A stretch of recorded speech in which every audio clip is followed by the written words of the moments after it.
Kita bergeser ke informasi berikutnya. Sidang perdana kasus pelanggaran Undang-Undang ITE, agenda pembacaan surat dakwaan dengan terdakwa Pak Sutri yang berprofesi sebagai pengacara, yakni Guntual Laremba dan juga Tuti Rahayu, akhirnya urung digelar. Kegaduhan terjadi karena terdakwa yang ngotot kenakan toga saat disidangkan, sempat terjadi perdebatan panjang karena terdakwa yang keberatan untuk diadili di Pengadilan Negeri Sidoarjo. Pasangan pengacara yang tengah terjerat kasus pelanggaran tindak pidana Undang-Undang ITE, Guntual Laremba dan Tuti Rahayu, didudukan di kursi Pengadilan Negeri Sidoarjo dengan agenda pembacaan surat dakwaan dari Jaksa Penuntut Umum. Namun belum sempat dibacakan surat dakwaan, terjadi silang pendapat dan perdebatan antara majelis hakim dan juga Pak Sutri ini. Hakim bersikuku terdakwa Guntual Laremba harus melepaskan uniform toganya, sementara pihak yang akan diadili menolak melepaskannya. Ngotot bahwa tidak ada aturan terdakwa harus lepaskan toga ketika sidang. Akhirnya setelah melalui proses panjang, sidang pun gagal dilaksanakan. Inilah yang bikin kalian hidupnya kacau itu karena saudara itu menjalankan semua ini persepsi saudara. Jangan menipu. Kami disebut bahwa hidup kami kacau. Yang mulia tidak bisa memimpin persidangan ini dengan mengatakan kami kacau hidup. Kami keberatan. Saya anaknya, saya juga keberatan. Gak bisa Pak, Kami keberatan. hidup gak kacau. Gak bisa. Pak juga Pak, saya aja. Kami tidak boleh ada hakim. Tanggapi keberatan terdakwa karena diadili di Pengadilan Negeri Sidoarjo, di mana pelapor dalam kasus ini merupakan Jitu yang tidak lain adalah Sekretaris Pengadilan Negeri Sidoarjo sebelumnya. Akhirnya majelis hakim yang mengadili perkara ini kemudian menutup jalannya sidang dan berencana pindahkan proses sidang ke tempat lain. Romel Sihole, kuasa hukum Pak Sutri kasus Undang-Undang ITE tersebut atas pemakaian baju toga, tidak ada aturan yang mengatur hal demikian. Pihaknya malah singgung atas ucapan majelis hakim yang menilai bahwa hidup terdakwa kacau. Pihaknya akan menyoal hal ini karena dinilai tidak etis dan akan melakukan proses lanjutan. Pertama, berkaitan dengan penggunaan toga atau atribut advokat yang dipakai oleh terdakwa. Sesungguhnya saya kurang sependapat dengan majelis, karena bukan berarti karena tidak dilarang itu menjadi tidak boleh gitu kan pendapatnya. Jadi sesungguhnya asas hukum kita ini kan asas larangan. Jadi kalau tidak ada aturan yang melarang harus dimaknai boleh. Itu yang pertama. Sehingga klien kami bersikeras tetap menggunakan atribut advokat, itu sah-sah saja. Kalimat ketua majelis yang mengatakan hidupnya terdakwa ini kacau. Saya pikir itu kalimat yang tidak pantas. Tentu kita akan berpikir untuk melakukan proses hukum terhadap kalimat itu.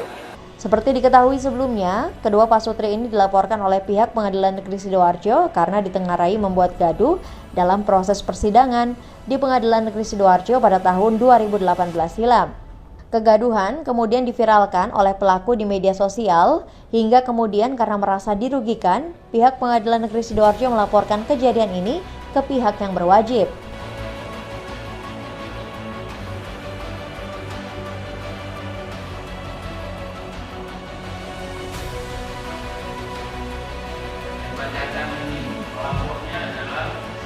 Jitu.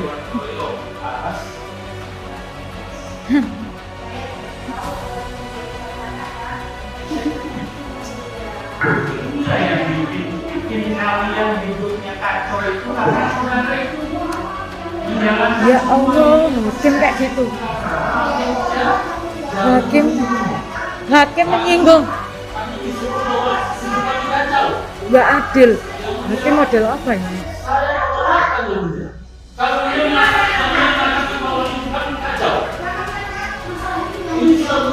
Menyinggung.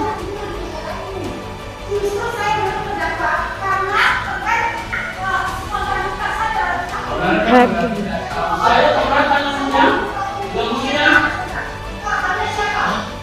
Kalian bisa lihat hakim menyinggung terdakwa, padahal jelas tadi kata saya itu tetap ada keterlaluan hakimnya. Ini bagaimana?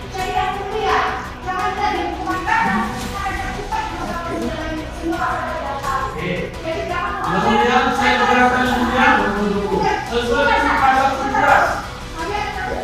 ayat 1 ya, saya usul dihadirkan kemudian.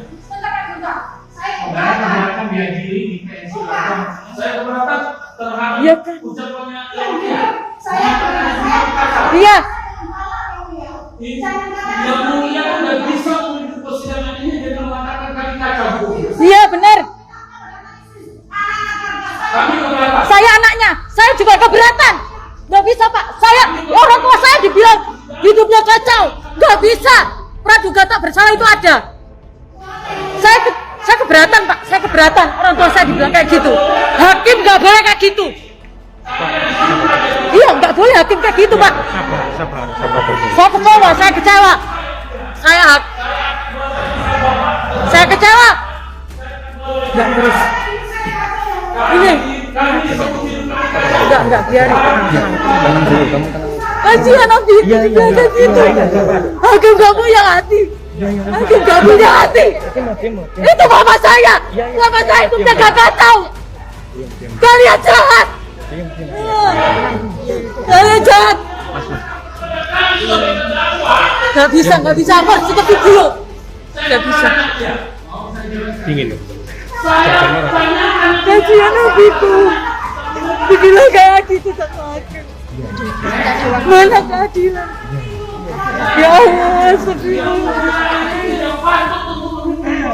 Iya, benar. Sabar. Hakim nggak boleh bilang kayak gitu. Oke, artinya saudara keberatan untuk disidangkan di Iya. Keberatan. Karena kamu. Sing ditanya. Enggak, dia bilang kayak gitu bikin statement. Biar hakim sama tim kuasa karena kamu. Kasihan Abi, dibilang gitu sama hakim.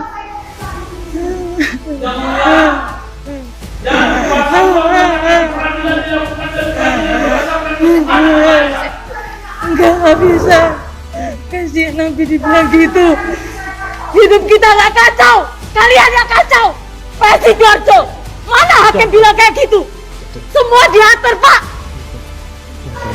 Kalian nggak belajar hukum apa? Mana ada hakim bilang hidup tersangka kacau? Nggak ada hakim bilang gitu. Saya anaknya. Saya kecewa. Nggak bisa Pak. Jangan mati. Saya nggak mati. Nggak ada. Ya, aku nggak mati. Mereka yang mati orang tuaku. Iya, tapi kalau kamu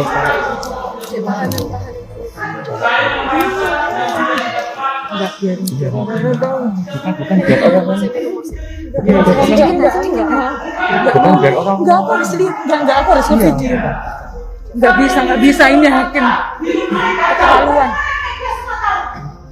Ibu mengatakan kami, bapak mengatakan kami takut dihadapkan istri saya dan anak-anak saya dan semua ibu saya. Hakim Kemudian dilakukan balik perkara ini bapak. Bapak sampai mengatakan hidup kami kacau. Ini akan saya persoalkan yang mulia. Karena kenapa? Tugas yang mulia nanti ini seadil-adilnya. Perkara ini Kalian bisa. bebas, terdakwa boleh bebas. Tidak ada larangan untuk proses itu. Mulai dari bapak persoalkan. Oke.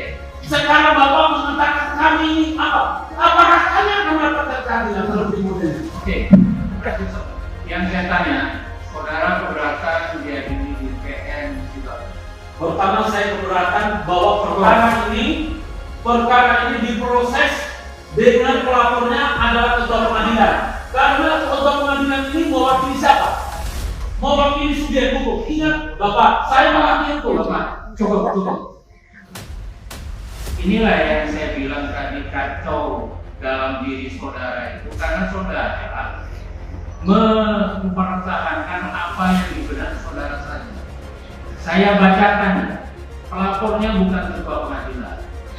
Bapak, jangan menunjuk saya ini dari proses saya kan ini Bapak. Jangan Bapak ini. Gitu, Pak. Saya dapat surat tugas, Pak. Ini. Jangan ini Pak tanya. Kalau saya tanya, tolong korban itu mana? Kalau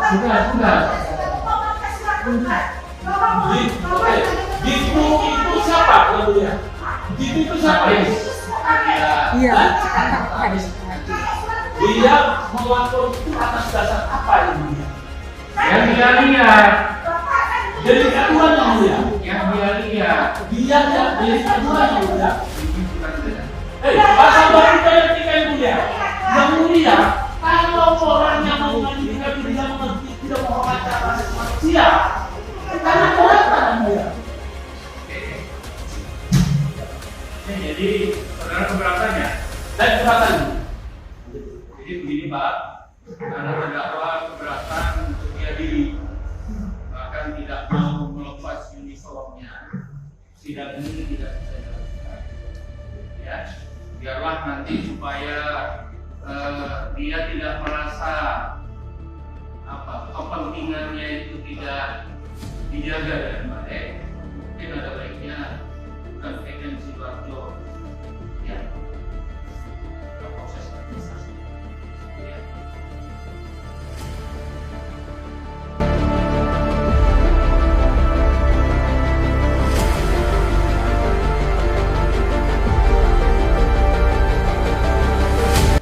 Penetapan ini kan tidak serta-merta ya Pengadilan Sedirejo, karena pada waktu kemarin sidang kan sudah dibuka secara umum ya, dan sudah diputus juga sama hakim bahwa Pengadilan Sidoarjo tidak berkompeten dalam hal ini karena terdakwa keberatan dan jaksa disuruh menyelesaikan secara administratif.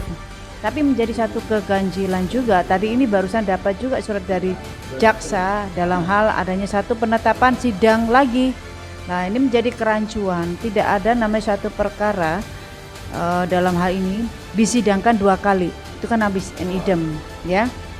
Dan terkait masalah pemindahan itu tidak serta-merta karena harus melalui fatwa pengadilan. Cuma menjadi contoh juga kemarin kasusnya Ahok. Kasusnya Ahok juga kan tidak bisa disidangkan karena ada beberapa alasan, tapi waktu itu belum sidang dia kan. Nah, itu pun dia melalui fatwa. Cuman yang terkait perkara kami ini kan sudah disidangkan. Ya, sudah disidangkan dan sudah dibuka secara umum oleh hakim, dan hakim pun juga sudah sudah mengatakan bahwa secara umum juga bahwa perkara itu tidak bisa. Lah, ini menjadi satu kerancuan. Sudah disidang, sekarang ditetapkan lagi majelis hakim. Nah, ini menjadi satu kekosongan hukum dan membuat penyesatan khususnya tatanan hukum di Indonesia.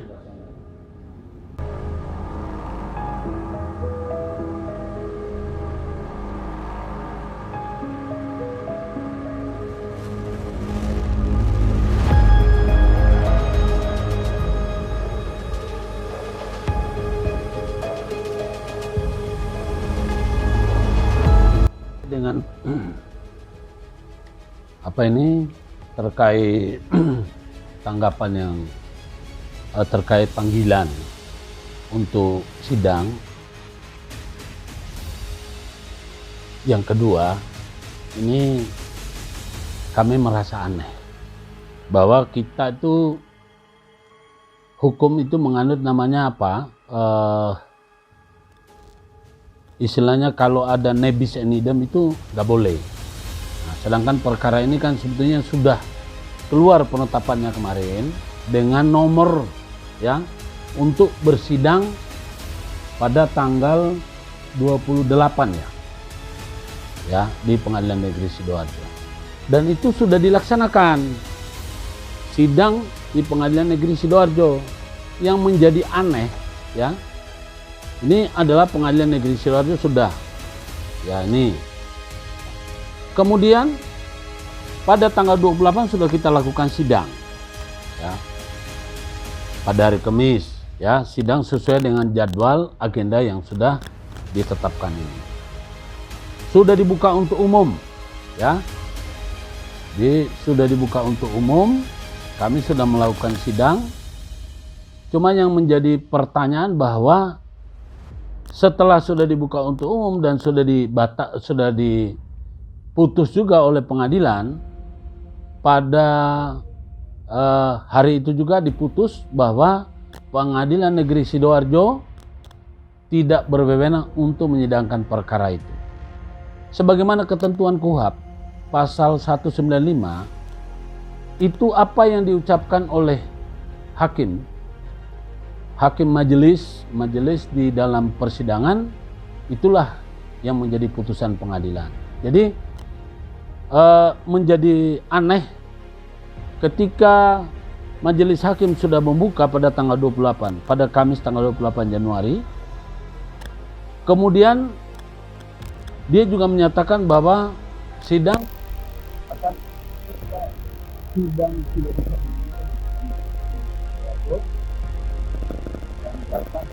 mengurus administrasinya, ya, diketok juga palu.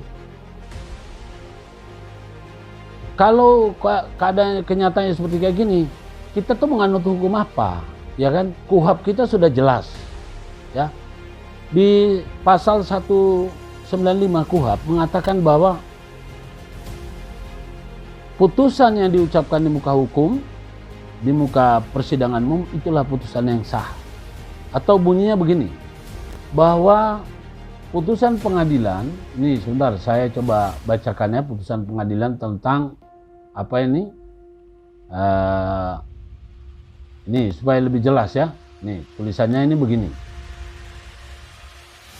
bahwa putusan pengadilan yang dianggap sah adalah putusan yang diucapkan oleh majelis hakim di muka persidangan untuk umum.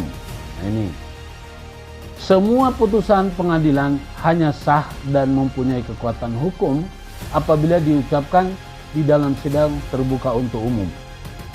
Nah ini menjadi aneh ketika sudah dinyatakan di dalam sidang untuk umum, dibuka dan ditutup, kemudian muncul namanya surat baru untuk mengadakan sidang. Berarti kan ini nebis in idem. Sebagai prinsipal dari perkara ini, yang mengerti hukum, kami keberatan untuk mengikuti ini. Ya setidaknya kalau memang mau dilanjutkan perkara ini, tentu harus ada fatwa dari Mahkamah Agung, ya, dari Ketua Mahkamah Agung. Kenapa kami bersikeras untuk tidak bisa mengikuti persidangan ini? Satu, asas legalitas terhadap perkara ini tidak berkesesuaian dengan delik aduan Undang-Undang ITE pasal 27 ayat 3. Di mana apa yang kami lakukan itu adalah bukan merupakan tindak pidana. Oleh karena ini pelapornya adalah ketua pengadilan, ya, itu dianggap oleh penyidik itu bahwa itu adalah yang akan menyidangkan adalah pengadilan, maka mereka itu tidak memperhatikan hak-hak daripada kita sebagai terlapor, ya. Jadi sudah pasti curang. Yang kedua, legal standing dari pelapor. Ini delik aduan pasal 23. Itu adalah korban, harus korban mengalami kerugian harta. Nah, sebagaimana putusan Mahkamah Konstitusi pasal 193, ya, pasal berapa saya agak lupa ya, mungkin sekitar gitulah, bahwa pejabat publik tidak bisa melaporkan masyarakat. Ini sudah dibatalkan oleh Mahkamah Konstitusi. Ya sorry saya kalau misalnya lupa pasalnya, kurang lebih 193 lah kira-kira yang saya ingat. Saya harus buka lagi. Kemudian itu yang ketiga. Yang keempat, ini Pengadilan Negeri Sidoarjo selaku pelapor, ya. Kalau sudah diputuskan begitu sesuai dengan KUHP tidak boleh, sudah tidak berkesesuaian dengan KUHP. Kalau kami ulang lagi, kami takut kalau mereka sudah mempersiapkan jebakan Batman. Jadi saya keberatan untuk mengikuti proses ini karena demi hukum, bukan karena ini nanti pasti